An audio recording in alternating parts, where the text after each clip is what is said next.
Oke, shalom semuanya. Shalom. Apa kabar? Wow, senang sekali ya, walaupun via Zoom meeting, kita bisa berfellowship di ibadah perdana kita, Master Plan Young Couples and Professional. Selamat datang buat kita semua, dan juga Gongsi Pacai. Gongsi Pacai buat setiap kita yang sudah kemarin pastinya ya, merayakan Tahun Baru Imlek.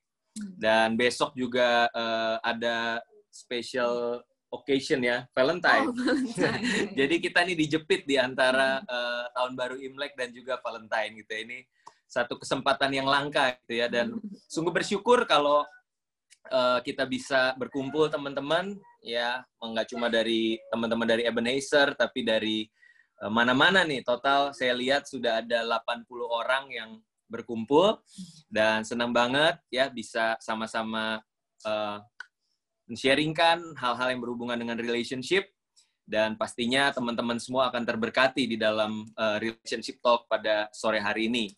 Dan beberapa hal yang saya mau sampaikan teman-teman, bahwa kita pertama-tama juga rindu bagi teman-teman semua mungkin yang belum bergereja lokal, teman-teman yang masih sedang mencari-cari komunitas, khususnya yang seumuran dengan kita gitu ya, dengan kita. Ya mungkin ada yang usia-usia bekerja ya, profesional gitu kan, terus ada yang lagi mempersiapkan pernikahan, yang udah married ya, dan teman-teman semua itu bisa bergabung bersama-sama kita di dalam komunitas Master Plan Young Couples and Professional. Nah, di kolom komentar itu ada link WhatsApp group.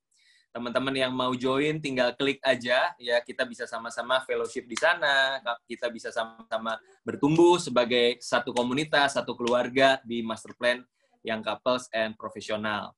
Nah, teman-teman juga nanti sehabis ini mungkin kalau ada yang mau bertanya, ya kita bisa tulis di kolom komentar, tulis namanya aja. Jadi kalau saya kasih waktu untuk teman-teman bisa bertanya, tulis aja namanya, nama saya Kak, misalkan gitu. Kok Kak sih ya? Gue ingetnya di youth, sorry. Saya gitu ya. Nah, nanti kita kasih kesempatan, kita sebut namanya, lalu bisa di open mic, di unmute, lalu teman-teman bisa bertanya langsung kepada narasumber kita. Jangan lupa ada hadiah buat yang nanti nanya. Betul. Lumayan buat hadiah Valentine besok, nggak usah modal. Ya, ada bonekanya ya. Teman-teman tinggal tanya aja, tapi pertanyaannya yang nyambung ya. Jangan nanya yang lain yang nggak ada hubungannya sama tema kita pada kesempatan kali ini gitu. Oke, teman-teman, nggak berlama-lama lagi, kita akan mulai talk show kita ya. Peraturannya tentunya teman-teman diharapkan di mute ya semua. Layar boleh dibuka, open cam, tapi harap untuk di mute, karena biasanya kalau di unmute itu di layar utama nanti muka teman-teman lah yang muncul kayak gitu ya. Tapi kita pengen biar di layar utama itu para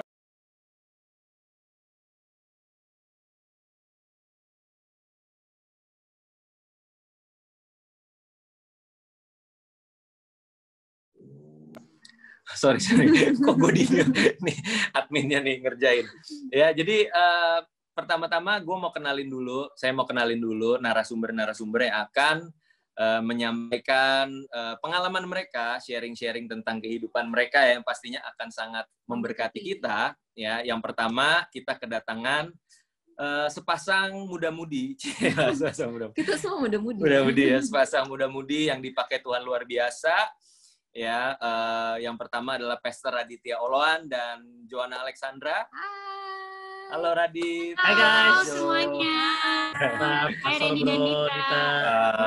Senang banget ya kita bisa melayani bareng-bareng. Yes. Ya, Pastor Radit ini adalah seorang gembala senior ya, senior pastor dari muda ya, menjadi utuh dan asli JKI ya. Tentunya kita sudah lama kenal dan senang banget bisa berfellowship lagi ya, walaupun via Zoom meeting, dan bisa melayani teman-teman semua. Selamat datang buat Pastor Radit dan Joanna. Thank you.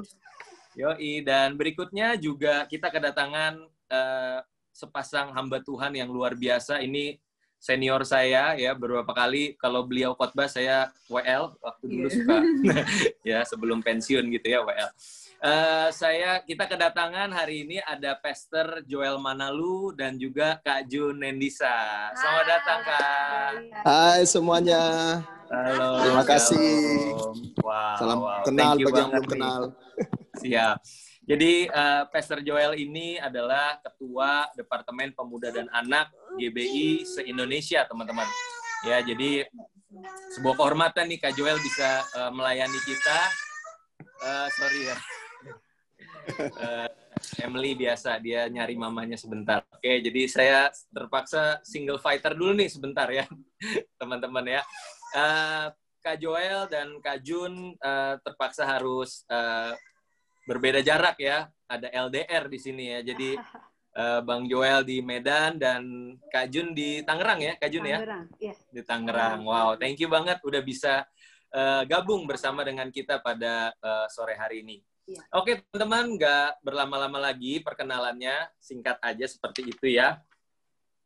Ada beberapa pertanyaan nih yang kita mau sharingkan, kita tanyakan kepada para narasumber kita pada kesempatan kali ini.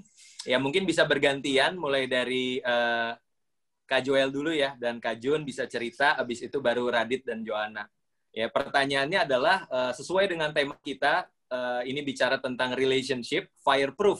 Ya, keep holding on when the fire blazes on. Bagaimana di dalam sebuah hubungan kita bisa tetap bergandengan tangan walaupun ada api yang menyerang gitu ya di tengah hubungan kita. Nah, mungkin pendahuluannya kita mau mengenal lebih dalam mengenai Bang Joel dan juga Kak Jun, baru habis itu Radit dan Joanna. Bagaimana sih awal mulanya Bang Joel dan Kak Jun itu bisa berkenalan lalu berpacaran dan akhirnya memutuskan untuk menikah? Nah, itu boleh di-share dulu nih Bang Joel dan Kak Jun, silakan. Iya.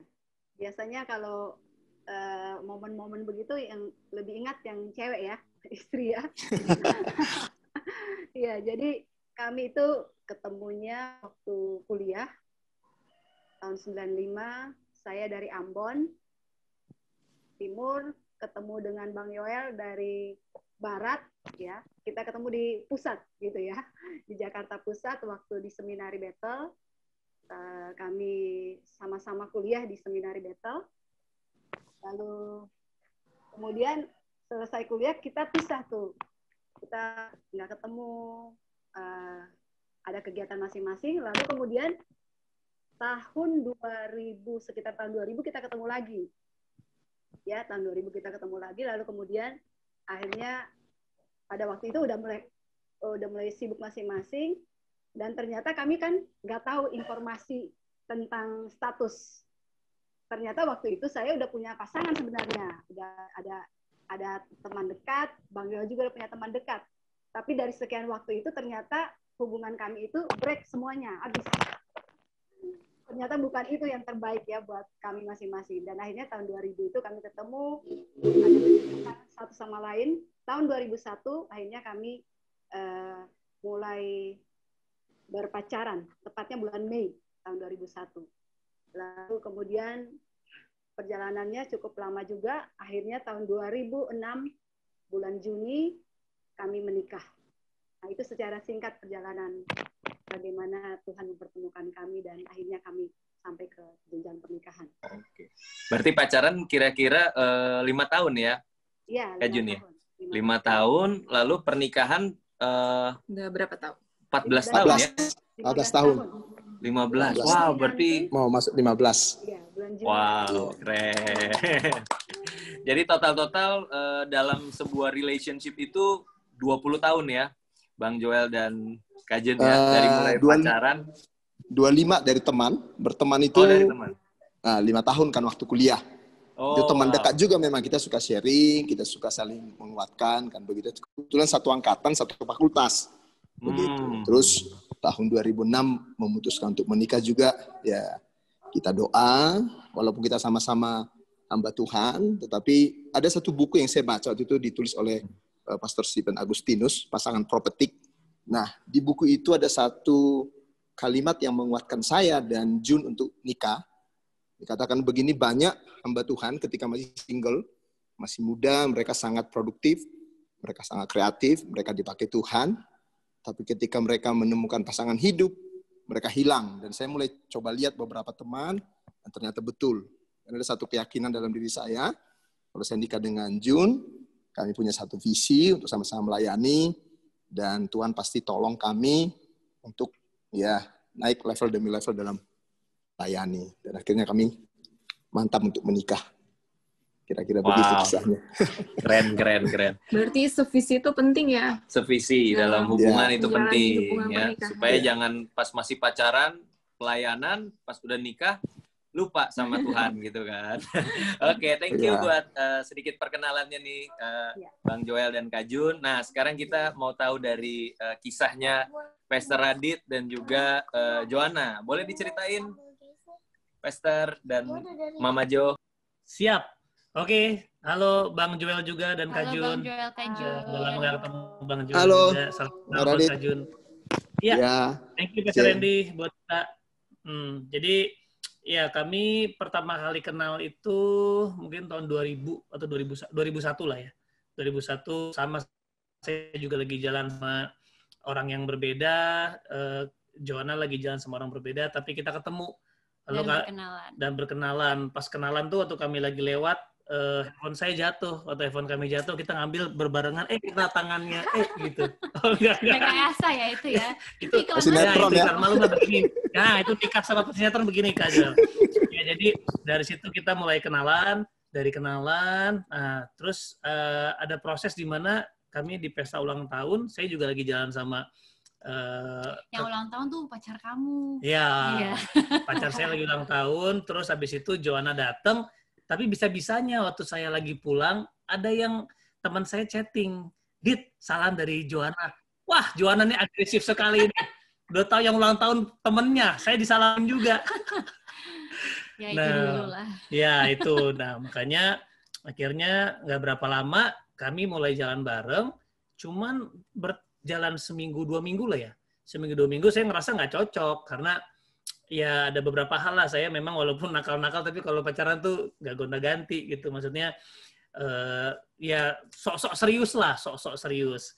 Nah, waktu itu Joanna SMP Kasiga ya? SMA. Iya. SMP Kasiga, saya kelas baru naik kelas 2. Nah, akhirnya di situ saya menemukan nggak cocok, ya udah. Akhirnya malah saya jadi macomblangnya dia, gitu. Ya, semenjak itu jadi sahabatan lah. Ya, jadi sahabatan di dalam kegelapan. Nah, ini beda nih ceritanya sama Kak Joel nih. Kalau Kak Joel tuh sahabat di dalam sambil terang. melayani gitu kan. Iya. Kita melayani apa? Iya, kita melayani berhala. Jadi kita malah di dalam kegelapan lah, tapi kita nggak nyadar ya. Namanya juga dalam gelap ya, nggak ada yang sadar kalau mereka buta, mereka gelap. Akhirnya kami terjerumus jauh lebih dalam. Terus ya itu beberapa kali ya saya kenalin Joanna. Jadi saya kayak, "Jo, mau nggak main gini? Wih, mana tuh ganteng? Wih, ayo sini gue kenalin," gitu. Dan aku entah kenapa dari dulu percaya banget sama si Radit ini. Siapa yang dikenalin? Oke. Gitu. Dan akhirnya kita jadi deket banget, jadi abang adik gitu ya. Dan bukan abang adik kayak sekarang ya, kayak teman-teman mesra. Enggak, kita benar-benar abang adik. Joanna juga beberapa kali tinggal di rumah saya, Mama juga udah kenal. Dan benar-benar kita, ya walaupun membangun kehidupannya ada instrumen narkoba dan sebagainya, tapi kami berdua benar-benar friend gitu. Dan sampailah saya 2005 tuh mulai terjun dalam ke narkoba, dan saya mulai make dan mengedarkan, dan inilah menjadi pasien setia saya. Gitu. Sebenarnya banyak utangnya kamu sayang, dulu banyak belum bayar dulu. Harusnya gue tagih sekarang ya. Ya, ini masa lalu yang kelam. Tapi kenapa kami kalau cerita tuh kenapa ketawa ya? Bukan karena bangga ya. Saya pikir itu kalau saya bisa mengulang, aduh saya nggak mau sentuh itu narkoba, saya nggak mau sentuh itu seks bebas. Karena Tuhan Yesus itu jauh lebih dahsyat ya dari segalanya ya. Cuman akhirnya satu waktu ada cerita lucu sih, ternyata kamu yang harus cerita, jangan aku, ntar aku kayak kegeeran loh. Ya. Pokoknya pada suatu kesempatan nih, tiba-tiba Radit ngomong sama aku kalau, "Jo, kok gue suka sama lo ya," gitu. Sedangkan kalau teman-teman belum tahu, aku dari dulu tuh udah suka banget sama Radit. Yang semenjak dulu deket terus akhirnya nggak jadi, aku tuh selalu suka sama dia. Jadi pas dia ngomong itu, aku langsung kayak, dari dulu. gitu.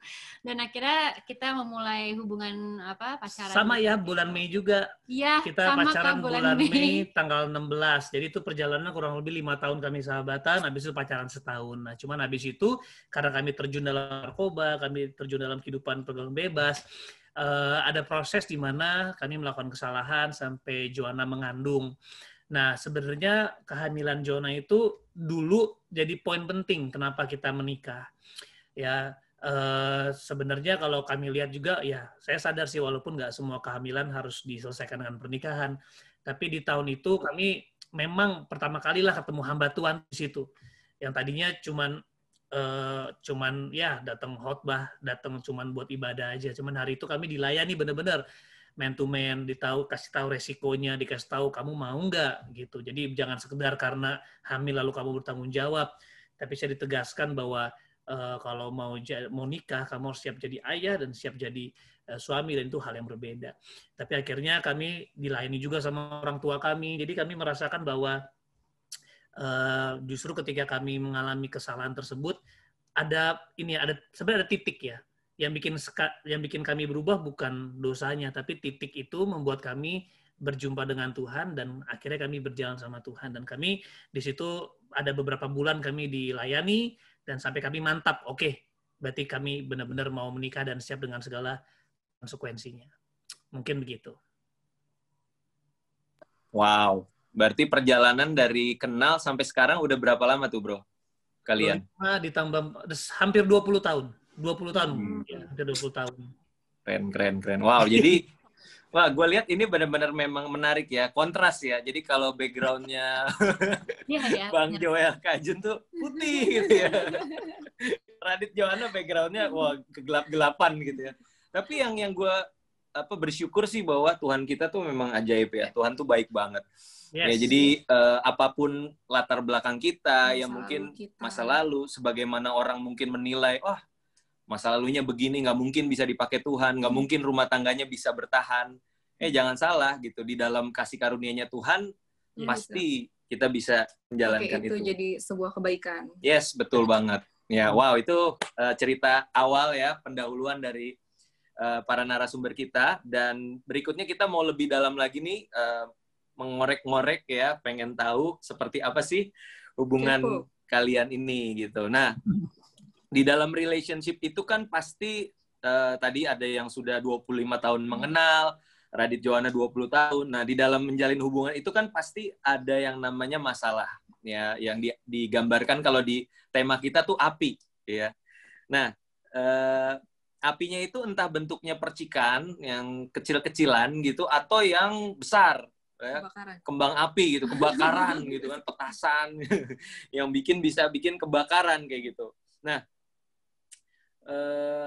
bisa diceritain nggak sih kebakaran terbesar apa yang pernah dialamin sama kedua pasangan ini nih? Jadi bisa sharing nggak apinya tuh apa sih buat Pastor Radit dan Joanna maupun Bang Joel dan Kak Jun? Dari Radit dulu boleh, bro? Oke. Kalau tadi kita fireproof itu bukan percikan atau api ya, tapi kita udah tidur di lahar.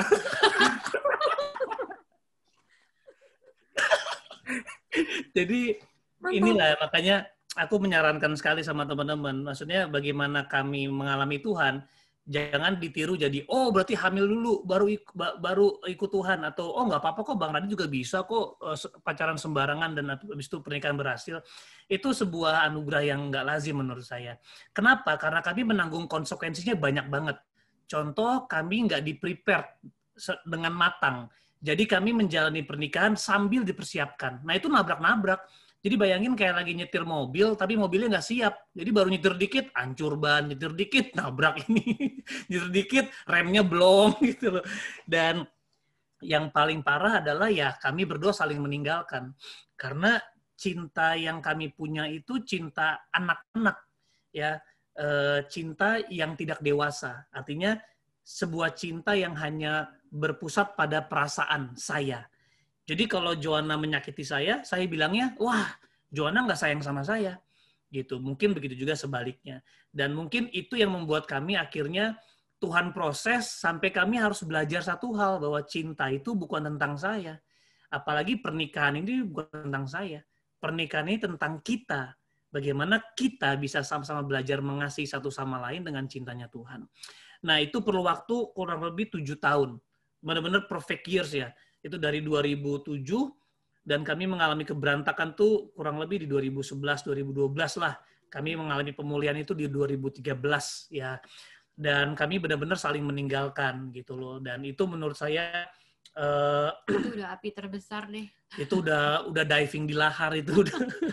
Karena orang yang kita cintai ternyata berbalik ke pihak yang lain kan. Jadi benar-benar merasa rumahnya udah kebakaran habis. Iya, dan memang bagi saya pribadi ya, dulu memang aku yang mengalami, mungkin proses tinggal meninggalkan tuh aku pertama mengalami. Tapi memang kalau dilihat ya, sebenarnya nggak sepenuhnya Joanna tinggalin saya, tapi dimulai dari saya mulai meninggalkan Joanna di dalam rumah. Saya memang nggak selingkuh, saya memang nggak tinggalin Joanna, tapi saya sudah selingkuh dengan agama. Ya, saya selingkuh dengan yang namanya kegiatan agama, dan saya menjadi orang yang sangat kasar, sombong, apalagi waktu punya pendeta ya, udah pendeta pembantu waktu itu, dan saya langsung jadi orang yang, waduh, kalau saya pendeta, kamu harus jadi istri pendeta. Terus anak-anak saya harus jadi anak pendeta. Jadi saya kasar sekali sama anak-anak, bukan karena saya sayang, tapi karena saya saking sayangnya sama diri saya nggak mau anak saya mencemarkan nama saya. Lebih ke situ. Makanya waktu saya paksa anak saya paksa istri saya, disitulah saya mengalami yang namanya perpisahan sama Joanna. Nah, sekarang saya bisa cerita begini karena kami sudah banyak mereview. Dulu kami nggak mengerti kenapa Joanna tinggalin saya. Tapi ternyata karena memang Joanna, ya saya nggak mengasihi dia apa adanya. Saya terlalu banyak syarat, ya, dan syarat-syaratnya luar biasa alkitabiah gitu loh. Saya paksa dia baca Alkitab, saya paksa dia untuk komsel, saya paksa dan saya paksa. Ternyata waktu pas di luar sana, Mama Jo sedang ada syuting, ada orang-orang ya, atau ada orang yang terima dia apa adanya. Dan mungkin di proses ini Joanna bisa cerita sedikit kali ya. Ya, jadi tuh sekarang kalau diingat-ingat, benar-benar merasa, ya ampun dulu apa sih yang aku pikirin kok bisa gitu, segitunya. Karena memang saat aku ninggalin Radit dan ke orang lain itu benar-benar perasaanku seperti Radit itu bukan dari Tuhan, ini salah nih, jodoh gue salah nih yang selama ini aku udah menikah 5 tahun, 6 tahun, bukan dia, kayaknya aku harus cerai deh sama Radit dan harus meninggalkan dia dan pergi sama laki-laki ini. Benar-benar itu di pikiran aku gitu. Dan apa namanya, ya itu yang aku lewatin selama beberapa bulan, dan akhirnya pada suatu, ya prosesnya lama lah sampai akhirnya beberapa kali ke gap sama Radit, tapi aku masih lanjutin lagi, ke gap lagi, minta maaf, pura-pura nangis gitu kan, kalau apa pemain sinetron gitu, pura-pura nangis. Tapi habis itu balik lagi gitu, karena memang belum sepenuhnya nyadar. Sampai aku ingat banget waktu itu malam-malam di jalan pulang, dan aku lagi nyetir, dan aku seperti kayak tiba-tiba mataku kebuka, dan aku langsung berpikir, ini misalnya aku beneran cerai sama Radit, terus apa yang mau aku lakuin ya? Aku menikah sama cowok itu, terus ulang lagi dari awal, mengenal dia, mempunyai keluarga, dan aku merasa apa yang tiba-tiba nyadar bahwa apa yang Tuhan selama ini udah buat dalam hidup aku bakal aku buang dengan sia-sia gitu aja gitu. Dan akhirnya aku di situ tersadarkan, dan aku akhirnya pulang, aku minta maaf sama Radit, dan aku memulai proses untuk kembali recovery, lagi sama Radit dan recovery. Total tapi 8 bulan ya? Iya. Tapi itu dia yang aku bilang, benar-benar butakan banget gitu, sampai akhirnya bisa tersadarkan. Tapi nggak berhenti sampai di situ. Memang setelah itu prosesnya, yaitu dia ya, kami juga belajar bagaimana memanage hati. Waktu saya terluka itu, saya gunakan, ya makanya ya saya bilang, Tuhan, iblis tuh bisa pakai Alkitab loh untuk jebak saya loh. Saya percaya kekuatan Alkitab ini ya. Tetapi ketika saya terluka, saya tuh nggak mau berbagi sama siapa-siapa. Saya pikir saya hamba Tuhan, saya kuat, saya harus mengampuni.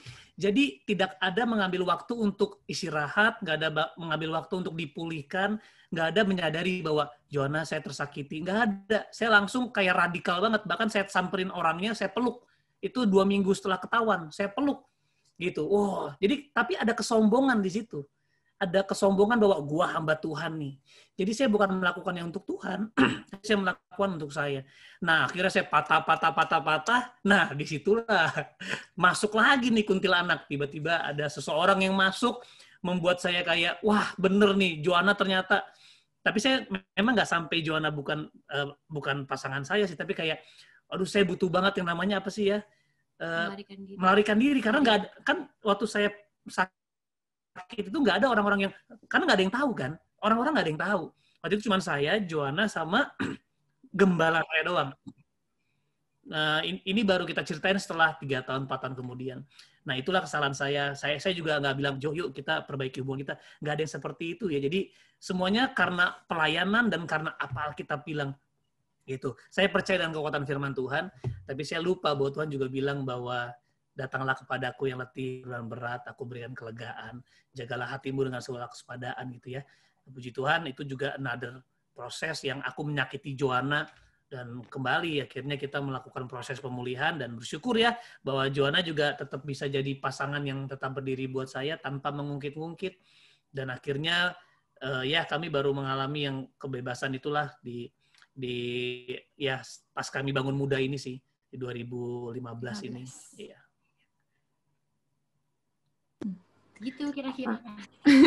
Nah, jadi nggak sabar nih pengen dengar gimana sih cara kalian untuk menghadapi itu bisa sampai kayak sekarang ini. Nah, tapi sebelum lanjut ke pertanyaan berikutnya itu, sekarang kita dengerin dulu ya ceritanya dari Kak Jun sama Kak Joel nih. Boleh, Bang Joel dan Kak Jun.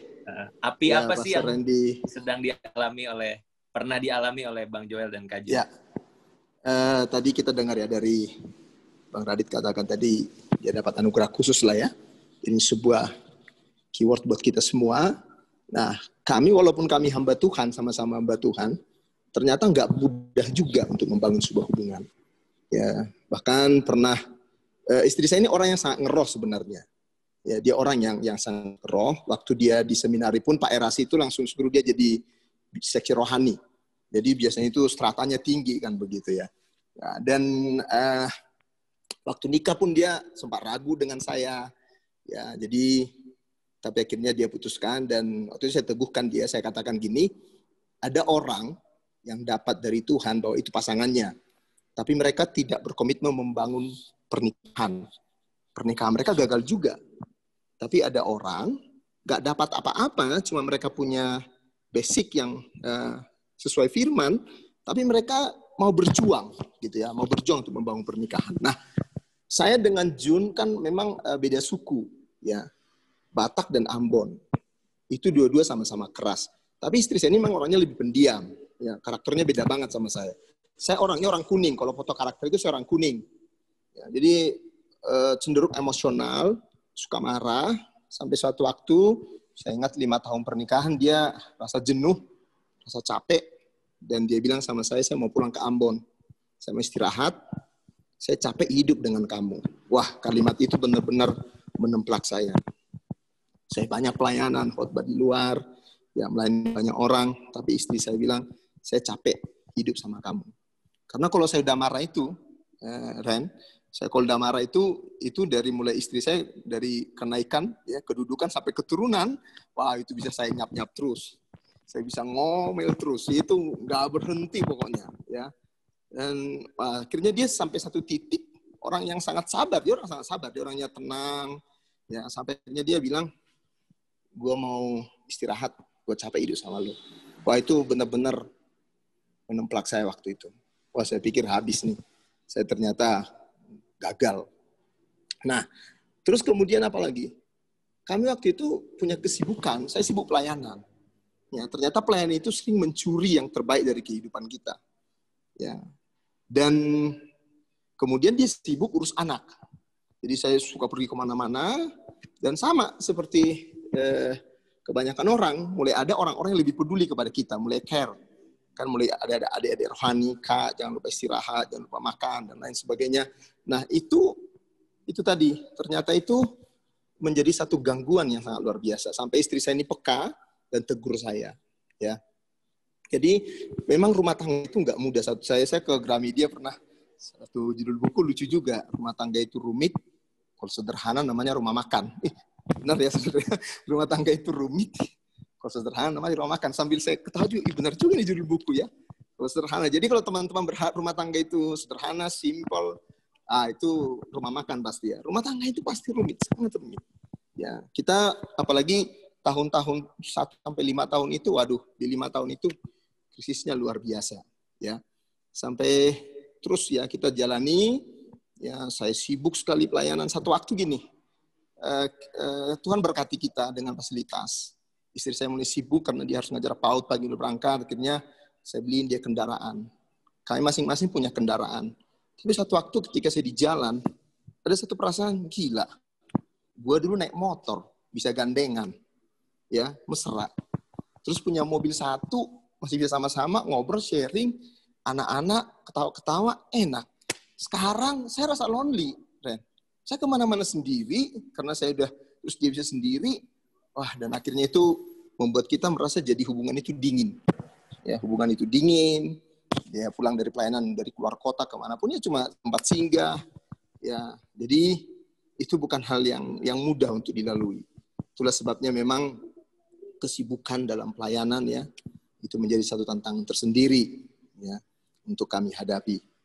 Ya, tapi puji Tuhan kami bisa lalui. Kemudian satu badai yang Tuhan izinkan waktu istri saya kena kanker. Ya, waktu Kak Jun kena kanker. Ya, dan itu nggak mudah. Situlah komitmen ya, pernikahan itu makin diuji oleh Tuhan. Ya, dan saya benar-benar break pelayanan, dampingin dia. Ya, bahkan nggak mudah waktu dia harus 5 bulan di Penang sendiri. Karena lockdown, dia harus kemo sendiri, sampai operasi di tangan sendiri. Saya urus anak. Yang biasanya saya tinggalin anak, tinggalin dia. Saya berbalik ngurus anak selama 5 bulan. Saya yang masak, saya ke pasar, saya ajarin mereka belajar online. Dan dia berjuang di Penang. Ya, dengan kemo dan juga operasi. Dan itu tuh bukan hal yang mudah untuk kami lalui. Tapi puji Tuhan, ya terus kami mulai memperhatikan, peduli, dan itulah api yang kami hadapi. Ya, karakter dan juga tadi itu kesibukan pelayanan, nggak punya waktu untuk komunikasi. Wow, belum ditambah lagi Bang Joel belum lama ini ya terpapar COVID-19 ya. Itu mungkin bisa dikatakan api juga ya, Bang ya? Iya, waktu saya sebenarnya kan udah mau pulang. Tapi tiba-tiba saya di Medan kena COVID, dan saya ngalamin sendiri juga. Jadi saya punya pengalaman seperti yang dialami. Ya, waktu dia di Penang gak ada yang ngurusin, sendiri berjuang. Saya juga berjuang dengan 16 hari. Dan beberapa kali itu roh saya itu udah naik tuh. Balik lagi, itu udah benar-benar untuk harapan hidup karena virus dalam tubuh saya sampai foto saya dikirim ke Amerika, ada dokter yang lihat, itu agresif sekali. Memang saya hampir lewat. Dan anugerah Tuhan aja. Jadi dia juga kuatin saya dan dia bilang ya, dan saya juga rasakan wah bagaimana dia 5 bulan ya di Penang sendiri saya. Jadi Tuhan izinkan untuk merasakan apa yang dia rasakan. Wow. Puji Tuhan, puji Tuhan. Thank you Bang Joel buat sharingnya ya. Itu keren banget sih, Tuhan sembuhkan Bang Joel. Kalau enggak, kita nanti pusing lagi Bang, cari pembicara yang lain. Oke Bang, thank you. Sekarang aku mau dengar dari Pastor Radit dan Kak Joanna juga nih. Bagaimana sih tips and triknya? Waktu itu kan mengalami di dalam hubungan tuh. Diving di lahar tadi. Gimana sih langkah-langkah praktisnya yang kalian lakukan tuh seperti apa sih? Oke, aku mau cerita duluan bagian aku, karena kalau nanti Radit ceritain bagian yang kamunya ya. Cuman waktu masa-masa di mana Radit lagi meninggalkan aku gitu ya, itu banyak banget sih perasaan-perasaan intimidasi, karma nih, dulu sih kamu ninggalin Radit, sekarang balik tuh dia yang ninggalin kamu. Pokoknya banyak pikiran-pikiran yang gak enak seperti itu. Cuman aku waktu itu lagi di kamar, aku lagi marah banget sama Radit, dan aku suruh dia keluar gitu. Aku nggak mau lihat muka dia, aku lagi enek banget. Dan waktu itu aku lagi hamil, apalagi nyusuin gitu. Jadi hormon seorang ibu tuh lagi meluap-luap, ditambah dengan berita yang nggak enak kalau Radit begini gitu. Dan akhirnya aku di kamar sendirian, aku nangis. Dan aku tanya sama Tuhan, kenapa sih ini terjadi sama aku gitu. Pertanyaan yang simple, tapi Tuhan tinggal main-main kalau jawab. Waktu itu dia kasih aku gambar kayak jantung yang berdegup gitu, lagi buk gitu. Tapi jantung itu lagi dipegang sama tangan yang gede banget, kayak tangan yang megangin jantung yang lagi berdegup. Dan di situ aku sadar bahwa itu adalah hati aku, dan Tuhan bilang kalau dia lagi megangin hati aku supaya nggak hancur. Dan di situ aku cuma bisa, oke Tuhan, makasih Tuhan. Aku langsung nangis dan aku sadar bahwa badai apapun atau api apapun yang terjadi dalam pernikahan aku sama Radit, Tuhan pasti jaga. Dan ya dari gambar itu aku benar-benar merasa langsung tenang. Memang masalahnya nggak langsung selesai, nggak langsung pulih sama Radit juga enggak, tapi aku merasa ada ketenangan bahwa I'll get through this step by step bersama Tuhan gitu. Jadi ya jawaban yang paling memberi kepastian ya bahwa untuk melewati segala macam api itu ya berserahnya sama Tuhan. Dan waktu itu memang aku belum sempat cerita sama siapa-siapa, aku nggak cerita sama teman, nggak cerita sama siapapun, tapi pas aku langsung cerita sama Tuhan udah langsung merasa tenang. Jadi aku merasa ya nggak usah juga deh aku cerita-cerita, karena pengalaman sebelumnya aku cerita sama orang yang salah malah dikompor-komporin lah segala macam. Jadi memang kalau mau cerita sama seseorang harus pilih dengan baik ya, mereka apakah akan memberi saran yang positif atau yang negatif. Iya, memang selalu sih Tuhan adalah jawaban, dan dia bukan yang pertama, tapi dia harus jadi segala-galanya ya. Jadi ketika aku mengalami itu, memang datangnya sama Tuhan pertama-tama. Dan waktu datang sama Tuhan tuh aku marah kayak, ya aku kayak hitung-hitungan. Tuhan, aku kan udah bangun rumah Tuhan. Kenapa rumahku berantakan? Nah, yang menarik tuh memang jawaban Tuhan ya. Tuhan tuh kalau udah jawab pertanyaan pakai pertanyaan, itu berarti ada sesuatu yang salah yang kita lakukan. Tuhan cuma nanya gini, memang rumahku di mana? Nah, dia cuma nanya gitu doang. Aku tuh kayak Tuhan khotbah panjang di hidup aku. Aku kayak mikir, iya ya, rumah Tuhan memang gereja. Apa maksudnya gedung ya? Rumah Tuhan kan hati gua ya. Rumah Tuhan kan adalah hidup gua. Nah, selama ini gue bangun nggak sih rumah Tuhan? Nah, jadi sekarang kan kayak gini. Selama ini tuh yang aku bangun adalah rumah Raditya Oloan. Bukan rumahnya Tuhan. Makanya aku pakai prinsip-prinsip dari tradisi aku. Ya, di mana Batak keluarga ya. Pokoknya istri tuh pelayan kayak gitu-gitu. Jadi aku mulai belajar. Iya ya, selama ini aku bangun bukan rumah Tuhan. Selama ini aku bangun rumahku sendiri. Nah, itulah yang namanya Tuhan kasih kebenaran yang bikin kita merdeka. Akhirnya aku sadar, oh iya, selama ini ternyata Tuhan udah kasihnya yang tanpa syarat. Kenapa gue harus kasih Joanna syarat ya? Tuhan hari ini mengampuni gue tanpa syarat. Kenapa harus Joanna kasih syarat ya? Wah, yang aku berkecamuk dan aku benar-benar langkah pertama untuk mengampuni Joanna justru bertobat. Jadi aku kayak mikir, kok malah kayak Tuhan kasih aku kekuatan untuk bisa mengampuni. Loh, kalau kamu nggak kuat mengampuni, kamu berarti keras hati. Kamu harus bertobat. Jadi aku bertobat, aku nangis, dan akhirnya di situ baru proses yang kedua adalah bertumbuh dalam kasih yang benar itu. Akhirnya mulai renungkan firman lagi, mulai mempelajari, memperdalami tentang Injil yang menyelamatkan, bukan tentang usaha saya, tapi semua anugerah Tuhan. Dan yang terakhir ini gak kalah penting, yang namanya keluarga Tuhan. Ya, jadi kalau mau dirangkum ada 3. Firman Tuhan, hadirat Tuhan, keluarga Tuhan. Itu 3 hal yang nggak bisa kita lepaskan. Akhirnya aku ketemu sama, maksudnya aku ya, walaupun cuma mentor aku doang ya, tapi mentor aku benar-benar nemenin aku. Terus juga akhirnya aku juga punya beberapa kakak-kakak yang aku bisa berbagi. Dan sampai hari ini pun kami menyadari bahwa adanya komunitas itu penting sekali. Karena ketika kami bercerita kepada orang yang dewasa, mereka juga bisa memberikan satu perspektif yang berdasarkan Injil juga, bukan yang aduh dia gituin lu, oh ya udah lu harus didik tuh, jangan mau lu murahan. Jadi kayak gitu-gitu kan, itu kan duniawi banget. Tapi kalau kita sharing sama yang benar, loh bukannya Kristus seperti itu, bukannya Kristus mengasihi tanpa syarat, bukannya dia nggak pernah memaksa, bukannya dia nggak pernah nuntut.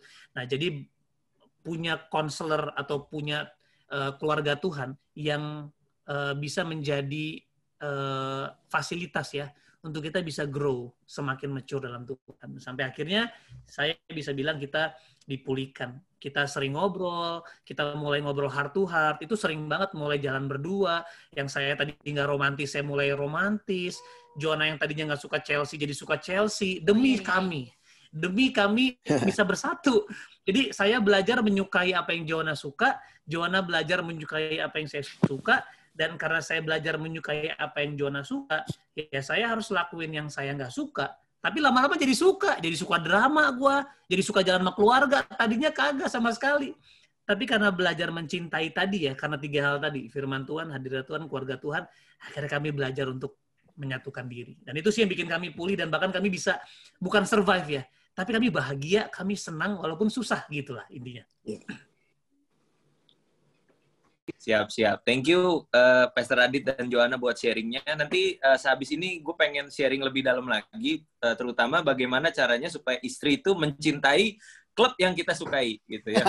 Nah, nanti gue kasih tips. Gue kasih tips ya. Karena gue suka Inter, istri gue suka Persija gitu. Gue suka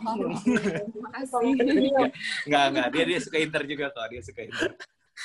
Oke, sekarang kita mau dengar juga dari Bang Joel dan Kak Jun. Ada nggak tips and triknya bagaimana dari api-api itu yang terjadi di tengah relationship bisa dipulihkan tuh seperti apa tuh? Silakan Bang. Atau Kak Jun. Ya, saya seperti tadi Bang Joel bilang, kan kami ini beda suku, ya kan? Kalau ceritanya pahlawannya kan, kalau Bang Yoyo itu si Singamangaraja, ya kan, bawa pedang tuh. Saya Christina Martetiahu, bawa pedang juga. Jadi sama-sama keras. Makanya seperti tadi Bang Yoyo bilang, kalau dia udah begitu, saya mulai belajar untuk introspeksi diri juga, ya kan. Lalu kemudian saya belajar untuk untuk lebih melihat situasi-situasi yang ada itu sesuai firman Tuhan gitu ya. Mungkin karena background udah hamba Tuhan ya, jadi saya lebih bisa untuk mengontrol. Ya. Jadi ketika Bang Yoel udah dengan meledak-ledak seperti itu, saya pikir kalau saya meledak pula, ini berantakan nih, ya kan? Karena udah banyak yang jadi korban di rumah.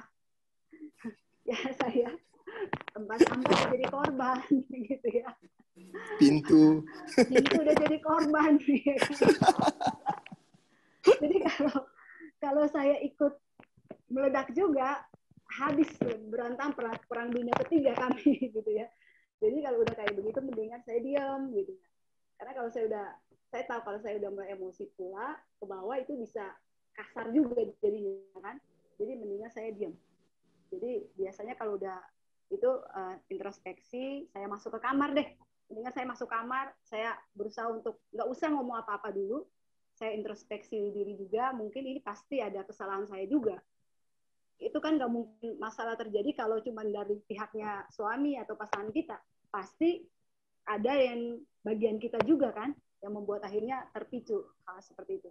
Akhirnya saya mendingan masuk kamar, saya tenang, introspeksi diri, terus kemudian saya mulai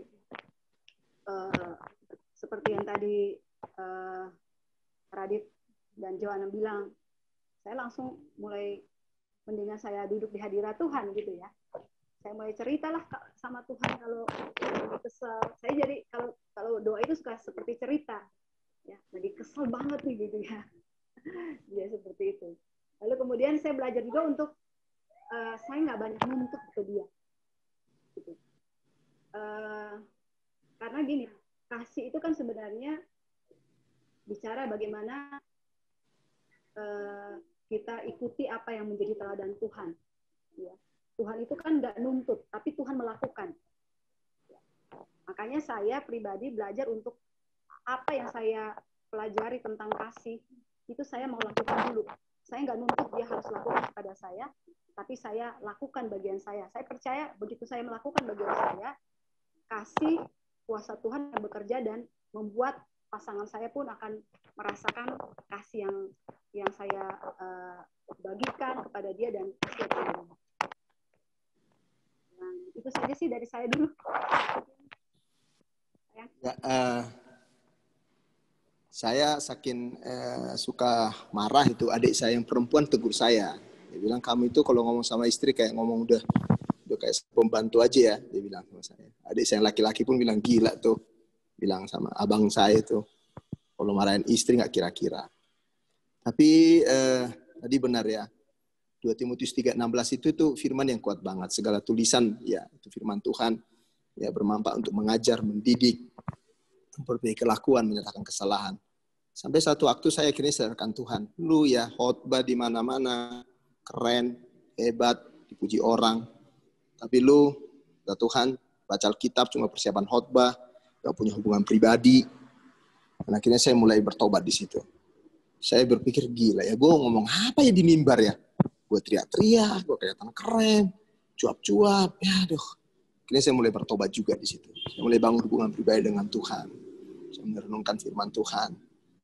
Ya, satu waktu istri saya ngomong sama saya, kamu mulai banyak berubah ya?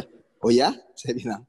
Nah, ternyata memang perubahan itu yang paling bisa merasakan itu adalah orang dekat kita. Ya, jadi karakter kita yang baik, yang paling mudah tahu itu orang dekat kita. Tapi karakter kita yang buruk pun yang paling jadi korban, itu pasti orang yang dekat dengan kita. Dan semenjak itu saya juga berusaha, berjuang ya. Terus kami juga mulai bangun hubungan, punya waktu. Jadi kata Bang Radit, betul ya, saya orangnya nggak romantis.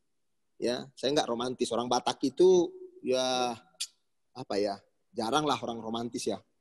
Orang Batak biasanya kaku gitu ya. Karena kalau di suku saya itu, di kampung itu suaminya jalan, istrinya jalan 100-200 meter, baru suaminya nyusul.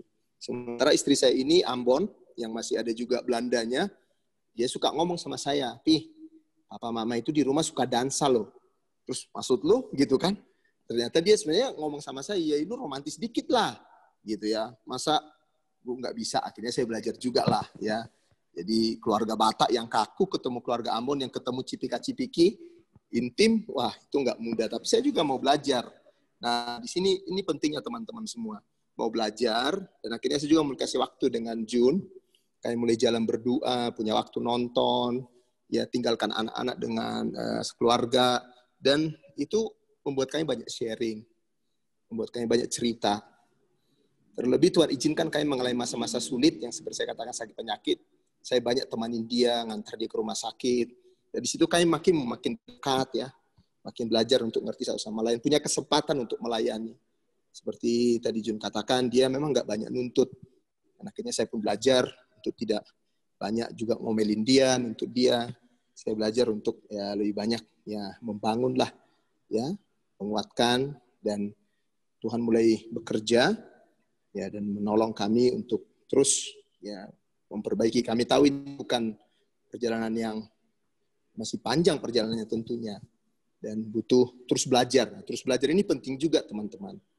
Ya, jadi saya pun banyak belajar, istri banyak belajar. Kalau ada seminar-seminar keluarga, walaupun saya pendeta, saya tidak merasa udah tahu, saya ikutin, sama-sama Jun juga kami belajar, sehingga kita banyak dapat input ya, dapat banyak pengetahuan yang menolong kita untuk yaitu memadamkan tadi, api tadi, ya, sehingga api itu sebenarnya dalam suhu tertentu menghangatkan ya, tapi kalau apinya sudah jadi besar, membakar kan begitu ya.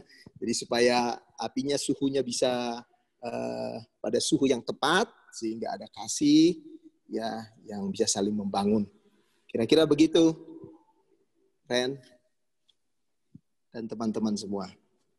Nah, berarti walaupun ini dua pasangan ini kayaknya apinya kan beda-beda ya, nggak sama gitu. Tapi yang aku pribadi dapat tuh benang merahnya sama gitu. Ketika kita menghadapi masalah, yaitu kita belajar untuk introspeksi diri juga, karena nggak ada masalah yang terjadi karena satu pihak aja gitu. Karena pasti ada dua pihak yang saling menimbulkan gitu. Terus selain kita bertobat, ya itu benar banget, kita harus bertumbuh di dalam Tuhan, cari firman Tuhan, datang ke hadirat Tuhan dengan berdoa, atau mungkin cerita kayak Kak Jun, dan cari keluarga Tuhan gitu. Itu yang penting sih, dan akhirnya Tuhan pasti pulihkan hubungan pasangan-pasangan ini.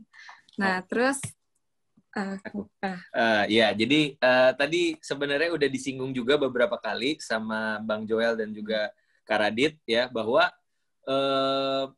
sebenarnya penting nggak sih ada komunitas atau pribadi lain, orang-orang di luar dari pasangan ini untuk kita bisa cerita masalah kita. Karena kan ada orang yang berprinsip ngapain sih ceritain masalah rumah tangga keluar, nanti jadi bahan gosip, nanti jadi orang-orang jadi tahu masalah kita. Udah kita keep sendiri aja, nanti kita yang beresin gitu. Oke, tadi gue kuat kok sendiri gitu. Jadi nggak usah cerita. Gitu. Nah, atau kita butuh yang namanya orang lain untuk kita bisa berbagi masalah kita bisa minta dikuatkan, didoakan, dan diberikan solusi yang terbaik. Nah, kalau menurut para narasumber gimana nih? Mulai dari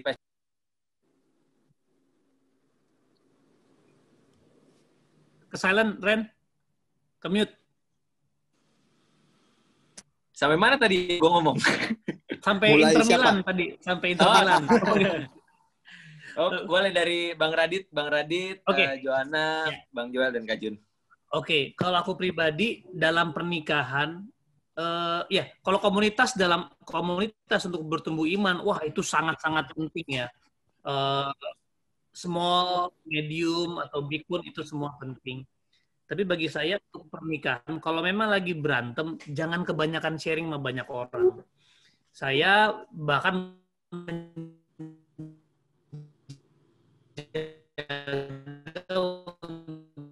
untuk tidak cerita sama papa mama karena mereka intervensi. Kecuali memang ya nggak tahu ya, mungkin kayak yang lihat orang tuanya Kristo gitu ya, kan orang tuanya Randy, atau ya mungkin mereka juga udah mature gitu ya. Kita menjaga sih sebenarnya.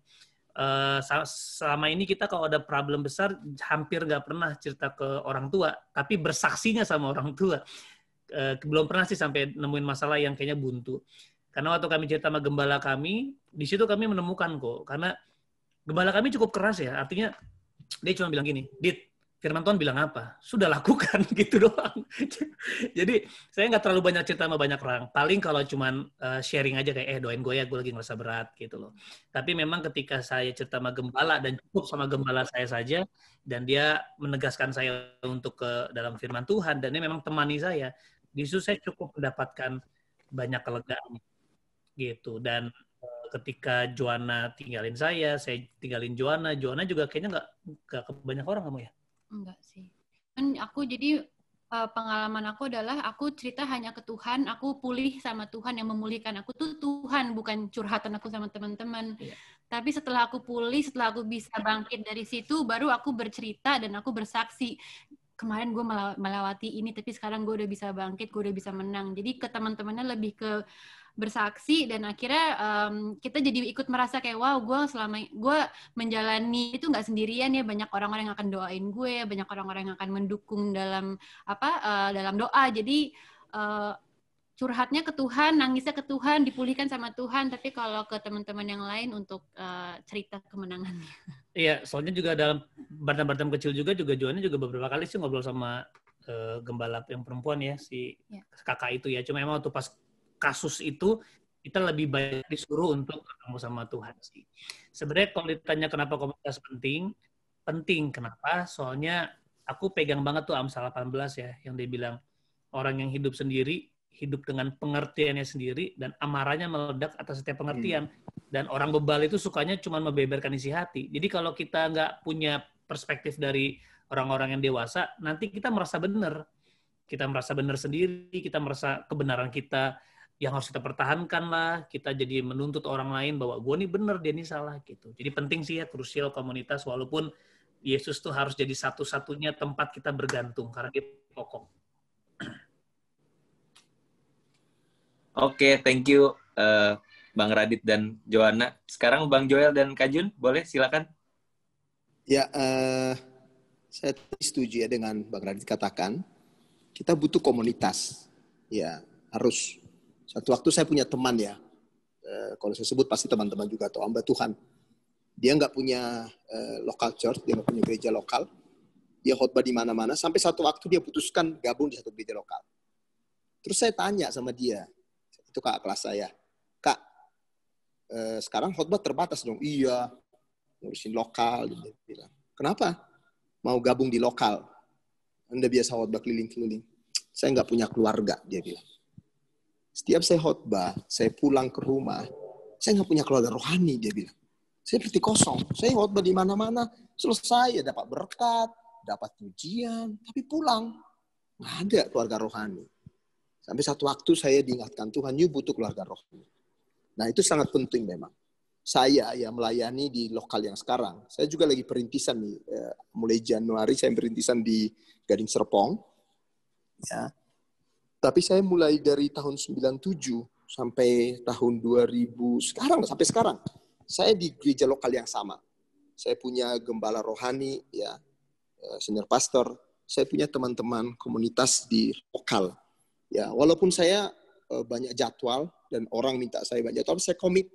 Saya harus ada di lokal dalam takaran tertentu. Saya cuma bisa keluar dalam ukuran sekian. Nah, itu nggak gampang, apalagi semakin banyak jadwal khotbah. Tapi saya belajar komit. Saya butuh keluarga rohani. Saya harus punya komunitas. Nah, apalagi kita hamba Tuhan ya. Kita ini kadang-kadang kan merasa, wah udah di atas gitu ya. Tapi kita harus sadar, kita tetap butuh orang lain. Dan itu kami rasakan waktu menghadapi pergumulan dalam kehidupan. Dan keluarga rohani sangat membantu. Tapi memang untuk masalah keluarga, ini tadi, itu benar-benar harus selektif. Ya, kita nggak mudah memang. Ya. Karena apa? Saya punya teman hamba Tuhan juga yang selalu saya sharing.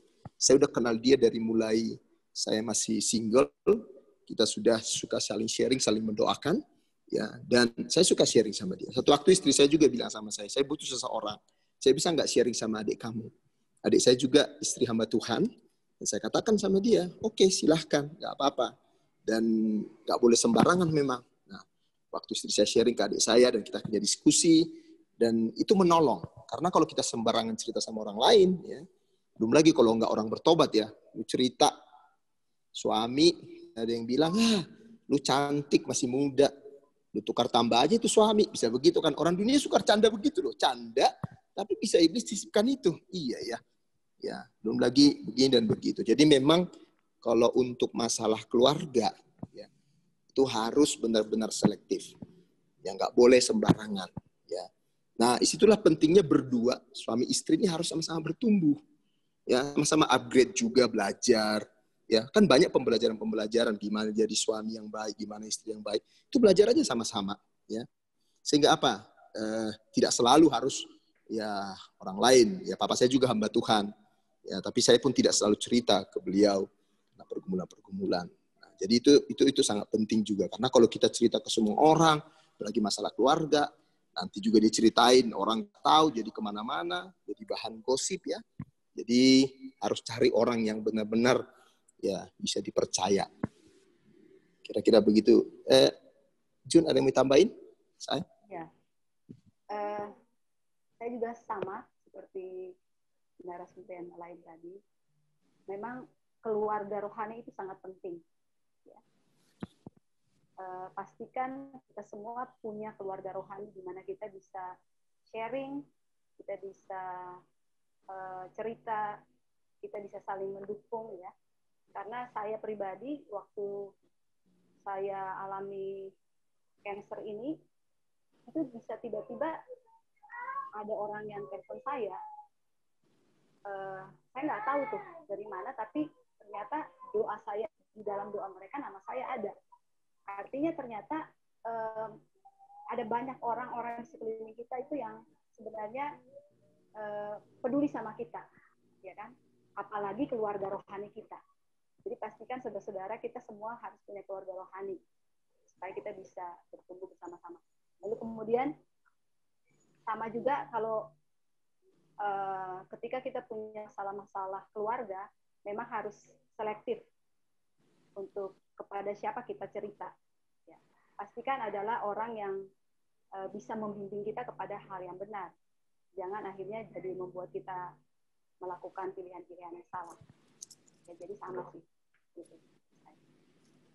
Wow, thank you buat setiap insight dari para narasumber ya. Dan semoga kita semakin sadar bahwa di dalam kita menjalin hubungan, nggak cuma menjalin hubungan sih, tapi dalam setiap aspek kehidupan kita tuh butuh orang lain.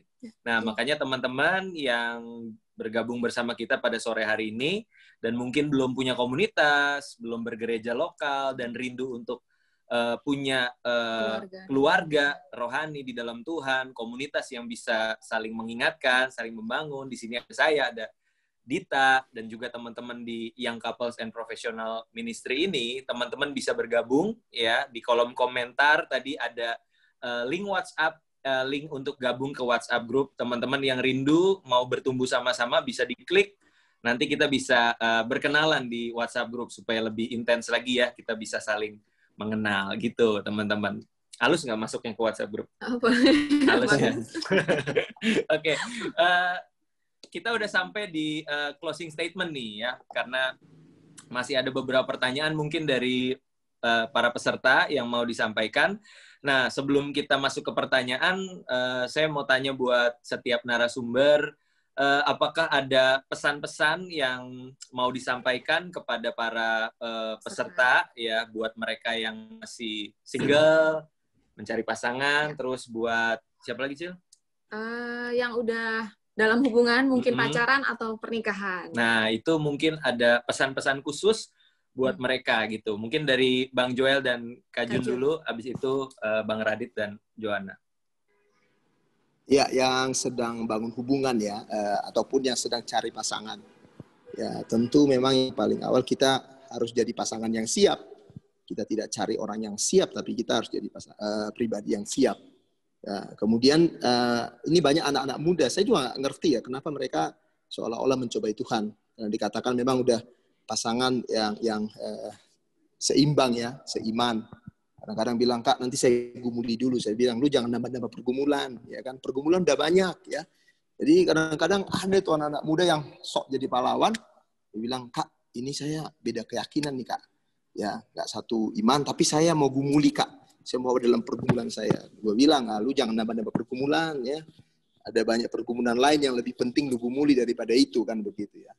Karena saya yakin kalau kita jadi pribadi yang siap, nanti Tuhan akan juga menolong kita untuk orang yang bisa melihat, ya, menghitung dengan baik, mengukur dengan baik siapa orang yang akan jadi pasangan kita. Ya, terus juga yang lagi bangun hubungan, tadi satu pesan yang sangat kuat dari Bang Radit ya, memang harus jaga kekudusan. Karena harga yang harus dibayar, itu betul sekali. Itu tentu nggak mudah. Ya, itu perlu grace khusus tuh. Ya, karena banyak orang yang akhirnya, di tengah jalan akhirnya bubar, ya berantakan dan lain sebagainya.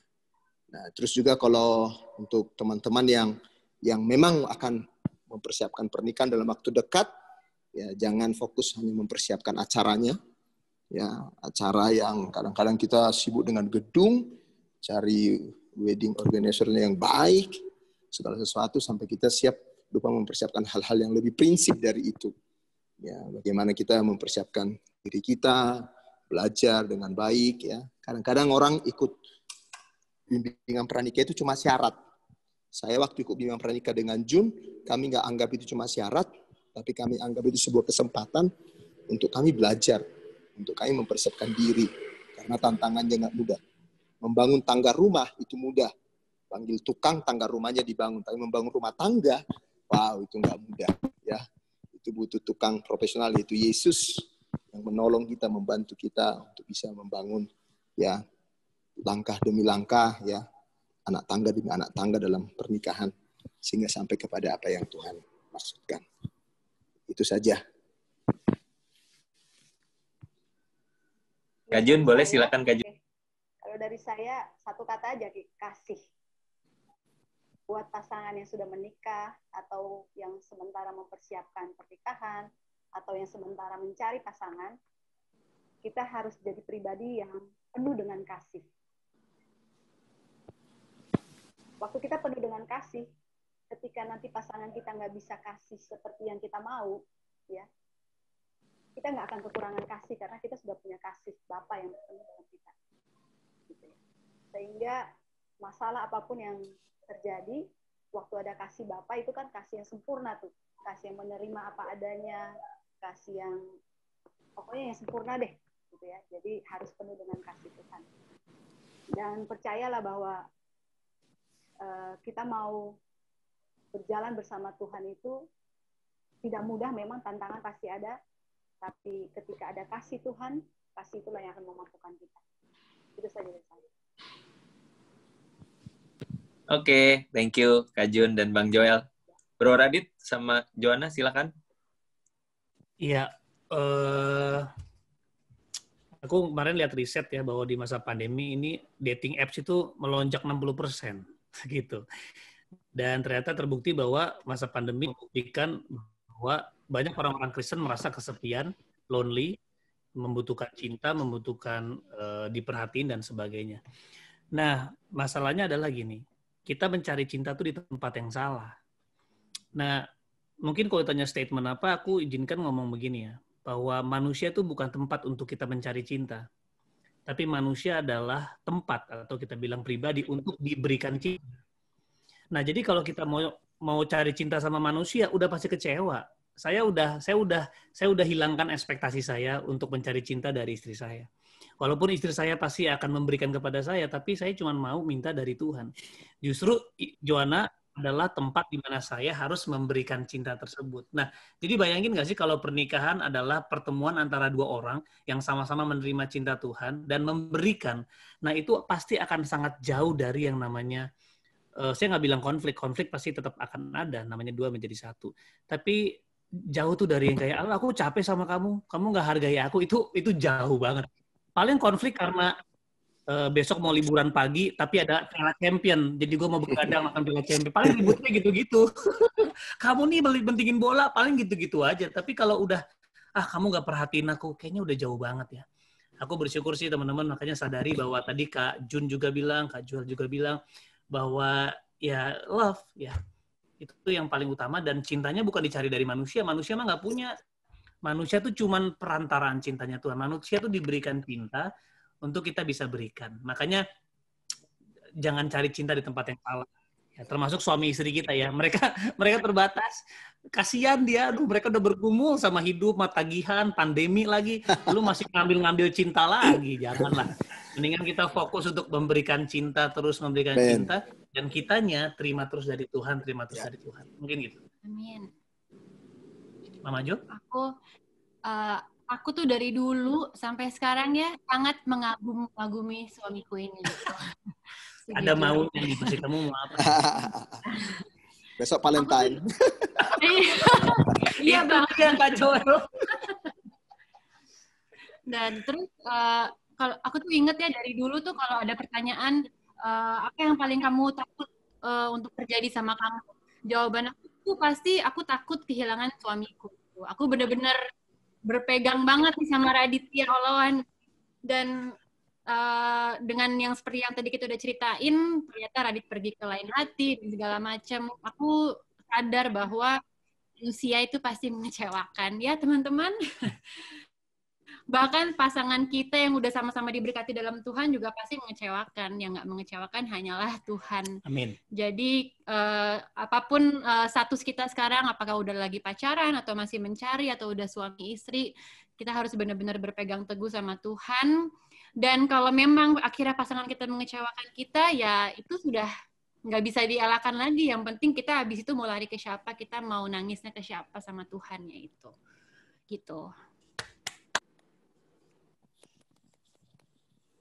Oke, thank you banget buat sharing-sharingnya dari para narasumber kita ya, dan jujur gue pribadi sangat diberkati ya. Sangat. Ya, dan gue merasa memang di dalam kita menjalin hubungan tuh ada satu proses yang harus kita lewatin gitu ya, benar-benar dari yang tadinya baru kenal, terus lama-lama deket dan semakin dekat ya, lalu bahkan bisa jadi statusnya pacaran lalu menikah. Itu ibarat kita tuh hubungan kita tuh lagi mau menjadi sesuatu yang indah, sesuatu yang baik, itu pasti akan ditempa oleh berbagai macam masalah gitu ya. Proses. Ibaratnya emas kalau mau dimurnikan pasti harus kena api gitu. Nah, artinya teman-teman, walaupun hari-hari ini mungkin kita sedang mengalami yang namanya proses dari Tuhan di dalam relationship kita, pastiin teman-teman punya perspektif yang benar ya, bahwa masalah demi masalah yang sedang terjadi di dalam hubungan seseorang itu pasti ada maksud dan tujuan yang baik dari Tuhan gitu. Selama kita punya perspektif yang benar, aku percaya responnya pun benar, dan akhirnya hubungan itu bisa semakin baik, menjadi berkat buat banyak orang, dan makin lama makin fireproof. Mau ada masalah apapun, ya tantangan macam apapun, kita bisa survive, bahkan jadi kesaksian buat banyak orang. Ya, thank you buat semua narasumber yang udah menyampaikan poin-poin penting tadi. Dita udah banyak tuh catatannya, udah berapa halaman saya lihat.